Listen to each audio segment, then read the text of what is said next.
June 13th, 1944, Normandy, France. The morning fog still hung over the hedgerows like a damp shroud. Private Karl Weiss of the 352nd Infantry Division trudged along a narrow country lane, his boots caked in mud and defeat. Just 2 days earlier, his unit had been overrun near Isigny-sur-Mer.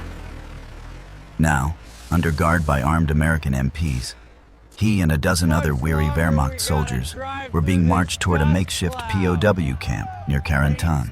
The road ahead buzzed, not with aircraft or artillery, but with engines. Dozens of vehicles rolled past in an unbroken stream, olive-drab trucks, half-tracks, and everywhere. Jeeps, small, squat, and loud, the Willys MBs darted along the road like insects, bouncing over potholes, ferrying officers, radio operators, and medics. Some had white stars painted on their hoods, others bore nicknames: Lucky Lady, Liberty Bell, Hell on Wheels. Weiss watched them, bewildered. In Germany, only senior officers or motorized units had access to vehicles. Even frontline infantry often relied on horses or bicycles. Yet here, every American seemed to have a Jeep. 1, 2, 10, and then 100. The convoy seemed endless. Behind him, Corporal Dieter Hahn muttered, "Gott im Himmel, how many do they have?" Another soldier scoffed, shaking his head. "It's wasteful. No one needs that many cars." But deep down, they knew the truth. This was no waste. This was power. Each Jeep symbolized something far greater than steel or rubber. It represented a country's ability to mass-produce victory. A young American driver sped past, a cigarette dangling from his mouth, his arms slung casually over the steering wheel. "Hey, Mac, keep 'em moving," someone shouted from a truck behind him. Laughter followed. To Weiss, the scene felt almost surreal. The Americans weren't grim or desperate like the soldiers he'd marched beside for years. They were confident, loud, relaxed, and above all, mobile. For the first time, he realized Germany wasn't just losing a war of men. It was losing a war of machines. The column of prisoners trudged onward, surrounded by motion. Engines roared. Dust filled the air. Every turn in the road revealed more Jeeps. Some hauling ammunition, others towing trailers of food, fuel, or spare tires. Even field chaplains had Jeeps. Weiss caught sight of one with a white cross painted on the hood, a priest in the passenger seat holding a Bible. "Do they build them here?" Hahn asked one of the guards in halting English. The MP laughed. "Nah, built back home, Detroit. They just keep coming." That word, Detroit, hung in the air. The Germans had heard of it, of course. A city that built more vehicles in a year than Germany could in 5. But seeing it made flesh on French soil was something else entirely. As they approached the crossroads near Saint-Lô, the Americans halted the prisoners to let a fresh convoy pass. Hundreds of jeeps and trucks snaked down the road in both directions. Weiss craned his neck and whispered, "It never stops. It just never stops." He wasn't wrong. Behind the rolling tide of jeeps lay the logistical miracle of the Allied invasion. A supply line stretching from the beaches of Normandy to the factories of the American Midwest. Every nut, bolt, and tire had crossed the Atlantic in convoys, protected by destroyers and corvettes. And yet, here they were, arriving faster than the Germans could destroy them. The prisoners stood silently as the river of vehicles rolled on. Some of them smiled in disbelief. Others lowered their eyes, ashamed. The sound of engines filled the valley, a mechanical symphony of victory. Weiss thought back to the propaganda leaflets they'd been shown only months ago. Images of starving American cities, of factories supposedly idle and in ruins. Lies. All of it lies. He looked at the road ahead, where the jeeps vanished into the morning haze. In that moment, he understood. Germany could fight as bravely as it wished, but it could not fight forever against a nation that could make 1,000 machines for every one of theirs. A soft rain began to fall. Mud splattered up from the Jeep tires, streaking the soldiers' gray uniforms brown. The engines droned on, relentless, indifferent, and as the convoy disappeared over the horizon, Karl Weiss whispered under his breath, This is what defeat looks like." The rain turned the dust to clay, and the road filled again with more Jeeps. July 1944, Cherbourg Peninsula, northern France. The sound of engines still echoed in Karl Weiss's ears days later, even behind the barbed wire of the prisoner camp. Rows of captured Germans sat in the mud, their faces hollow, while GIs moved freely beyond the fence, loading crates, fixing vehicles, talking, laughing. And always, the Jeeps. Dozens of them, parked side by side like restless horses. Weiss sat on a wooden crate, his gray tunic stained and torn. Beyond the wire, two American mechanics in greasy uniforms knelt over an open Jeep hood. One passed a wrench to the other. Within minutes, the engine sputtered to life again. "Spare parts," muttered Sergeant Hahn, watching with narrowed eyes. "They just swap and go." Weiss nodded slowly. He had spent months on the Eastern Front, where broken trucks were stripped for parts and abandoned to the snow. Here, nothing was wasted, yet nothing was precious. Each machine was just one piece of a vast, unstoppable swarm. A supply officer's voice carried over the camp's noise. "Next convoy leaves for St. Lo in 20 minutes. Engines roared to life. Tires bit into wet earth. Rows of Jeeps and trucks lined up with military precision, headlights flickering through the mist. Weiss could hardly believe what he saw. Not just soldiers, but logistics as warfare. Fuel barrels stacked in perfect rows, tools arranged like weapons, and the Jeeps, those little olive green beasts, multiplying everywhere he looked. The Americans treated mobility as casually as breathing. Officers zipped between command posts. Medics carried wounded men in makeshift stretchers tied to Jeep frames. Even cooks used them to haul rations. To Weiss, it felt like watching an army of ants, efficient, tireless, perfectly organized. That night, rain drummed softly against the canvas tents. The German prisoners huddled together, trading quiet words. "Do you think they'll run out of fuel?" someone whispered. "No," another replied bitterly. "They'll just make more." A guard walking past heard them and chuckled. "Buddy, we ain't running out of anything. Not while Uncle Sam's got factories running day and night." Factories? The word struck Weiss like a bullet. He'd heard rumors that while Germany struggled to repair tanks lost in Russia, America was churning out thousands of planes, trucks, and Jeeps every month. The numbers had sounded impossible, but now he was living inside the proof. In Detroit, Toledo, and Willys Overland plants across Ohio, conveyor belts clattered around the clock. Steel sheets became chassis. Engines dropped into frames. Tires rolled off in endless lines. Workers, men, women, even teenagers, tightened bolts and painted insignia before shipping each vehicle across the Atlantic. To the Americans, the Willys MB wasn't just transport. It was identity. A symbol of speed, freedom, and the confidence of an army that could move anywhere, anytime. Weiss stared at one of the Jeeps parked near the camp gate. Its windshield was cracked, a dent in its fender, mud spattered across its hood.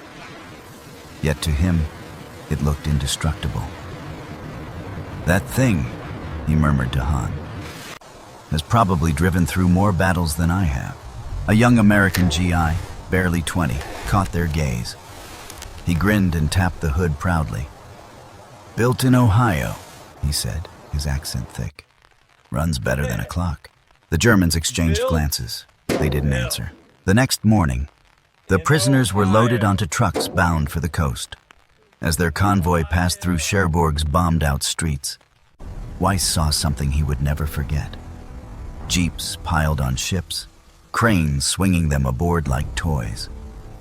Hundreds of them, waiting to cross the channel, to fuel another advance. In the ruins of Europe, it was not artillery that impressed Weiss most. It was the machinery of movement. The jeeps came in convoys. They came in pairs. They came in thousands. And everywhere they went, the front line moved forward. He turned to Han. "How do you fight an army that can move faster than you can think?" Han didn't reply.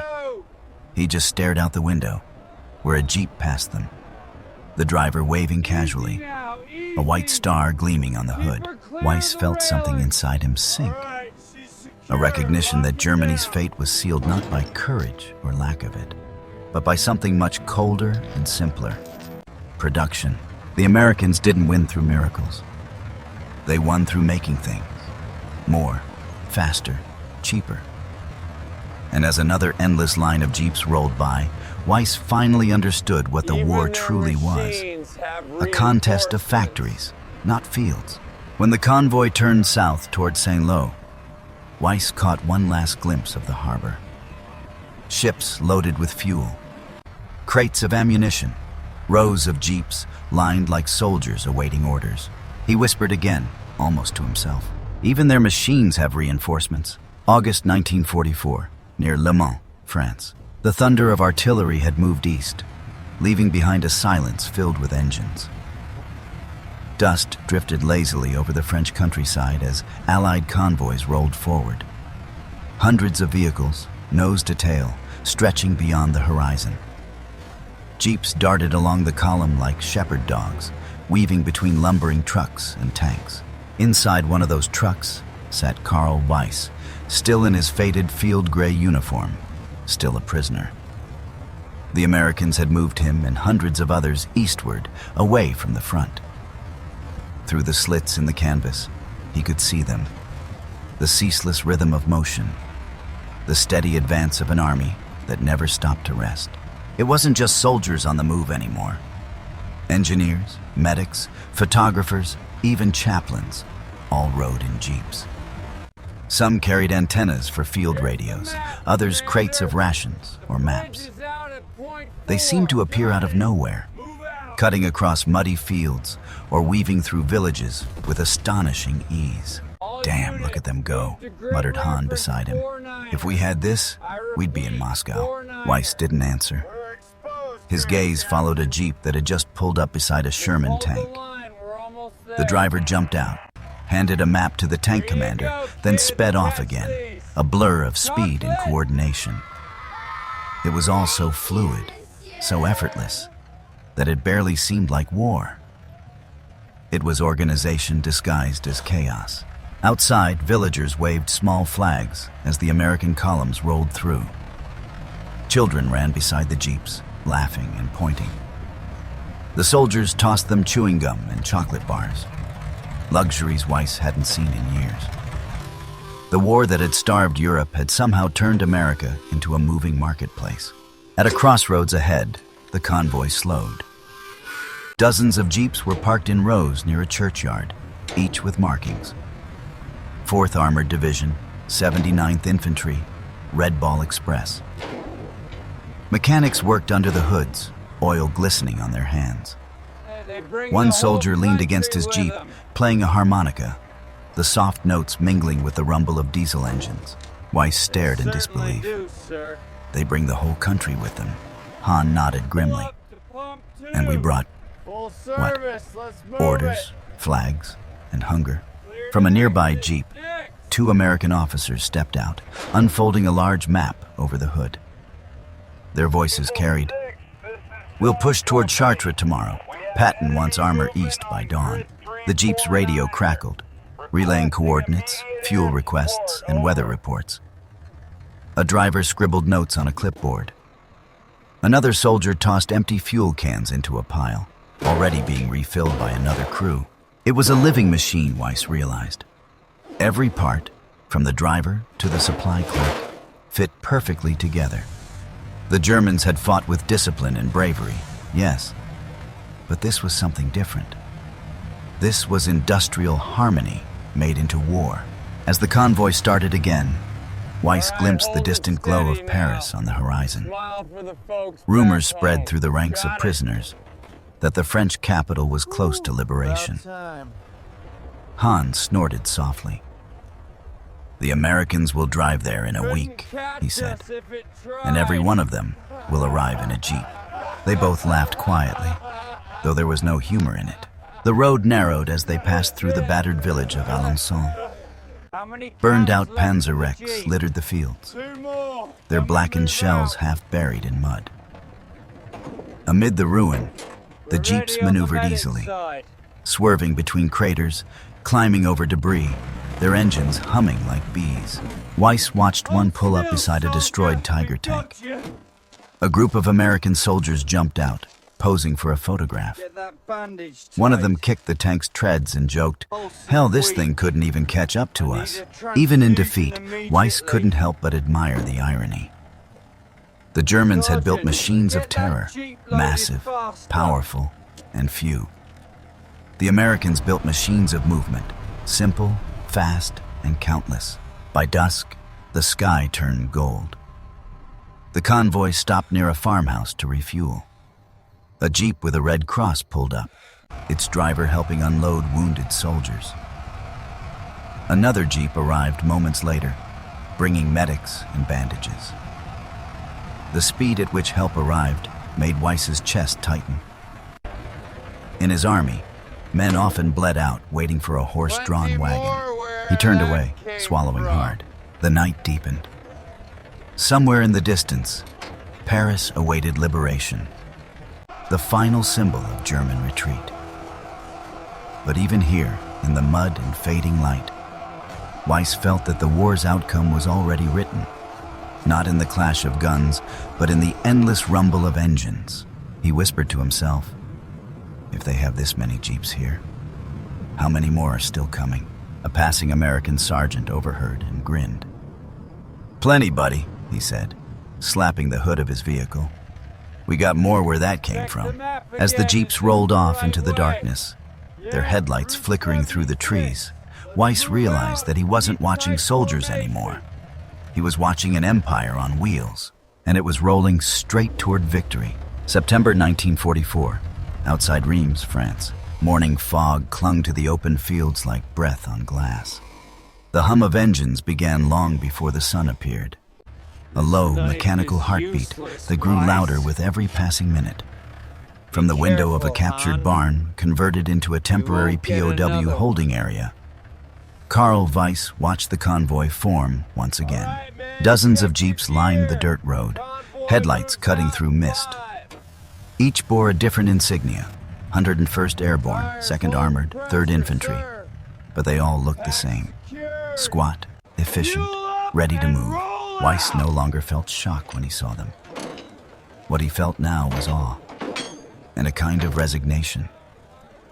The same machines that had seemed trivial months earlier now represented something terrifyingly simple. The proof that America could move the world faster than anyone else could react. An American lieutenant, cigarette in hand, stood beside a jeep and called out orders. "Fuel up and roll out. We got bridges to take before noon." Mechanics rushed forward, pouring gasoline into tanks, checking tires, tightening straps.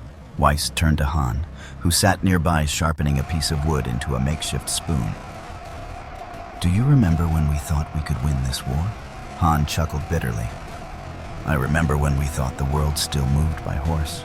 Outside, two jeeps sped off, towing artillery behind them. Another followed with a radio antenna swaying in the wind. The column stretched as far as Weiss could see, a chain of steel and determination. For the first time, he began to understand how wars in the modern age would be fought. Not by generals shouting in marble halls, but by supply officers, truck drivers, and factory workers thousands of miles away. He imagined the factory floors in Michigan and Ohio. Endless rows of women in blue uniforms, wrenches in hand, tightening bolts on another jeep destined for France. 500 a day. Every hand that turned a screw pushed the front line forward. One of the guards, a young corporal from Texas, walked past humming a tune. On the jeep parked nearby, the words "Rosie's Revenge" were painted in white. The guard caught Weiss looking. "She built this one," he said with a grin. "My sister works in Toledo. Says they're making 500 a day." Weiss blinked. 500 a day. In that moment, he felt a strange, cold clarity, as if he were watching history realign itself. Germany had trained warriors. America had trained workers, and the latter, he now realized, was far more powerful. The sound of movement never stopped. Day and night, jeeps rolled in, delivering fuel, ammo, bread, even newspapers. Field kitchens followed, clattering with pots and coffee tins. Engineers arrived to build roads before the next wave of vehicles arrived. It was a cycle so efficient, it almost seemed alive. Weiss leaned his head against the wooden wall of the barn, closing his eyes. He thought of the propaganda speeches he had once heard, of thousand-year Reichs and invincible tanks. Now, the myth lay broken beneath the treads of small American cars. Later that afternoon, he and the other prisoners were marched toward a larger camp. As they moved, the road became crowded with even more jeeps, driving in both directions, their drivers waving to one another, horns blaring. Dust rose high above the fields. A group of American engineers stopped to let the prisoners pass. One of them, a burly sergeant with oil stains on his face, looked over and smirked. "You boys picked the wrong factory to fight," he said. Weiss said nothing, but inside he felt the truth of it. At the top of a small ridge, he turned to look back. Below him stretched a valley filled with motion. Jeeps, trucks, tanks, and men, all moving east, all part of one unstoppable tide. Beyond them, the smoke of artillery marked the direction of the front, Germany's frontier, shrinking by the day. The war was still raging, but the outcome was visible on that road.